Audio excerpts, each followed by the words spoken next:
Here are my major keys of consistency. 25-year-old Shanice tells me, Dr. Cooper, I've dealt with this thing called fat loss and dieting for a very long time. I have an issue with being consistent. Okay, so I do very well. Family, friends come in town.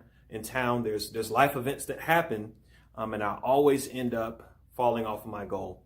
62-year-old William tells me that, Dr. Cooper, I've been trying to quit smoking for quite some time. It's been 20 years that I've been with this thing called chain smoking, and it consistently holds me back. I really do want to quit, but how do I do it? I'm Dr. Cooper. Today I want to share with you my major keys for consistency. Okay? 90% of our war veterans from Vietnam, from the 1970s, who are addicted to heroin, were able to come back home to our country devoid of their need for heroin.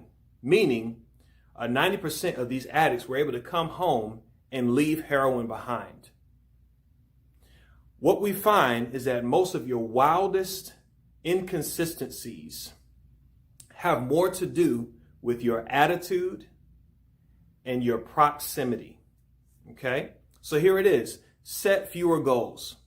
Okay? Probably not something that you heard today yet. Set fewer goals and set more systems. If you look at the end of your day and you're looking at your results and you're dissatisfied with your results, you need to look at the end of your day and look at how many systems you set and be satisfied with your systems. You need to look at the end of the day as opposed to your results and look at your trajectory. Okay? So set an alarm for yourself. If you're the kind of person who oversleeps beyond their ability to exercise, beyond their ability to get up and move around, and stop perpetuating bad posture, if you're a person who doesn't have enough time to make their food when they get up in the morning, it's time for you to start setting yourself an alarm.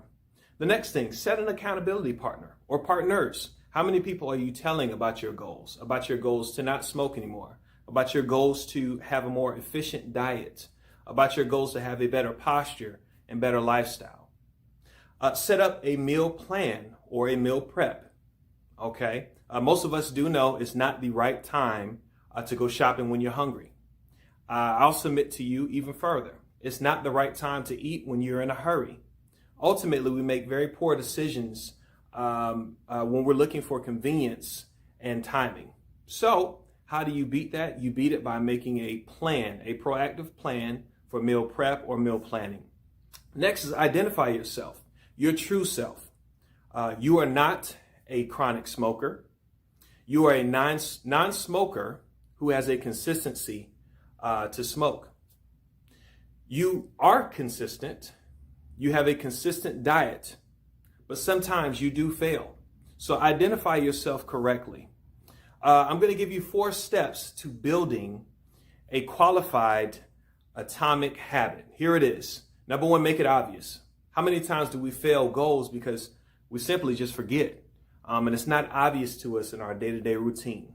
Number 2, make it attractive. How attractive is your goal? What's your actual reason for doing it? Are you internally motivated?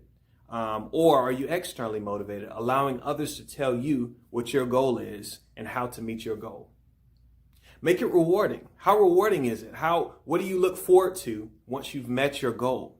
How do you give yourself positive feedback to reinforce all of the great decisions you make on a day-to-day basis? Next, make it easy. Most of us miss out on this opportunity quite often, is to make it easy for yourself to meet your goal and to be consistent, okay? And I believe you can do that with all of the steps we just discussed. I'm gonna leave you with this last thing here.